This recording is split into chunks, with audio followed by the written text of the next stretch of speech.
নমস্কার সবাইকে। Defence minister Rajnath Singh এর উপস্থিতিতে ফার্স্ট ফ্লাইট কমপ্লিট করলো ভারতের তেজাস মার্ক 1 এর ফাইটার জেট। কিছু মাস বাদে এরপর ইন্ডিয়ান এয়ারফোর্সেও অ্যাড হয়ে যাবে।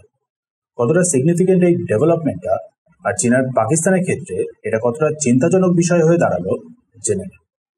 সবার প্রথমে তো অনেকেই গুলিয়ে ফেলতে পারেন এটাকে তেজাস মার্ক 1 এর সাথে, যেটা অলরেডি ইন্ডিয়ান এয়ারফোর্সে অ্যাক্টিভ আছে। 38টা তেজাস মার্ক 1 অলরেডি ইন্ডিয়ান এয়ারফোর্সের সার্ভিস দিচ্ছে, বাট এটা সেইটা না। এখন যেটা নিয়ে কথা বলছি সেটা হলো Tejas mark 1A। Tejas mark 1 এর থেকেও আরো একটু অ্যাডভান্স রেডার, অ্যাডভান্স এভিওনিক্স, নতুন ইলেকট্রনিক ওয়ারফেয়ার স্যুট ইত্যাদি আরো অনেক কিছু মিলিয়ে আরো অনেকটা অ্যাডভান্স বানানো হয়েছে এই তেজাস মার্ক 1 এর ফাইটার জেটটাকে।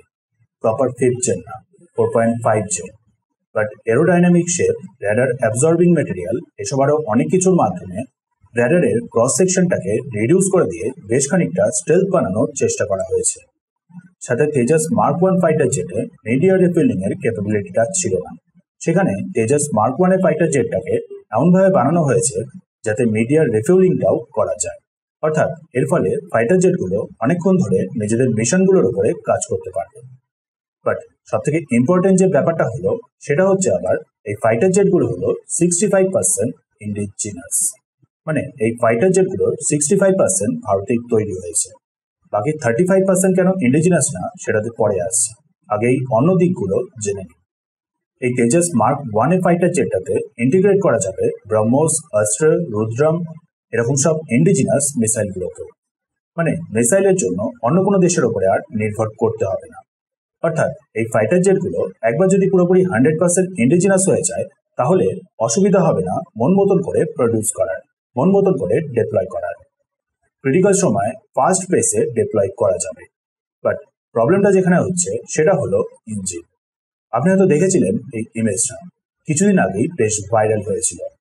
পরপর কতগুলো তেজাস মার্ক 1 এর ফাইটার জেট, বাট ইঞ্জিন নেই। আসলে এই ফাইটার জেটগুলোর জন্য ভারতকে ইঞ্জিন সাপ্লাই করার কথা আমেরিকান একটা company general electric F404 engine, but সময় মতো সেগুলোকে ডেলিভার করছে না। প্রচুর ডিলে হচ্ছে, যার ফলে ভারতের এই তেজাস ফাইটার জেট প্রোগ্রামটাতে। এটা এমন না যে শুধুমাত্র তেজাস মার্ক 1 এর ক্ষেত্রেই করা হচ্ছে, তেজাস মার্ক 2 আর AMC এর ক্ষেত্রেও সেম স্টোরি। যেখানে কিনা তেজাস মার্ক 2 এর ফার্স্ট ফ্লাইট শিডিউল হলো লেট 2026 থেকে মিড 2027। AMC এর ক্ষেত্রে যে ডেটটা হলো আবার 2028।